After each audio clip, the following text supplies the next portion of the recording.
ನಾನು DCM ಪ್ರಶ್ನೆ ಮಾಡಿದ್ದು ಯಾವಾಗ, ಲೋಕಸಭೆಗಿನ್ನ ಮುಂಚೆ ಮಾಡಿದ್ದು.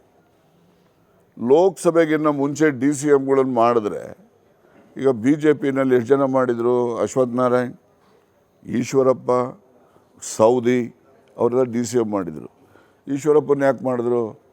ಬ್ಯಾಕ್ ಕ್ಲಾಸಸ್ ಓಟ್ಗಳು BJPಗೆ ಬರಲಿ, DCM ಮಾಡಿದ್ದಾರೆ ಅಂತಕ್ಕಂಥ ದೃಷ್ಟಿಯಿಂದ ಮಾಡಿದರು. ಸೌದಿಗೆ ಯಾಕೆ ಮಾಡಿದ್ರು? ಸೌದಿ ಲಿಂಗಾಯತರಲ್ಲಿ ಬೇರೆ ಸೆಕ್ಟ್ ಅವರು ಲಿಂಗಾಯತರಲ್ಲಿ ಗಾಣಿಗರು ಲಿಂಗಾಯತರವರು, ಅವರು ಕೆಲವು ಜಿಲ್ಲೆಗಳಲ್ಲಿ ಭಾಳ ಡಾಮಿನೇಷನ್ ಇದ್ದಾರೆ.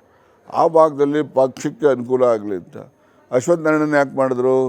ಈ ಭಾಗದಲ್ಲಿ ಒಕ್ಕಲಿಗ ಓಟ್ಸನ್ನು ಬರಲಿ ಅವರು BJP ಪಾರ್ಟಿಗೆ ಅಂತ ಮಾಡಿದ್ರು.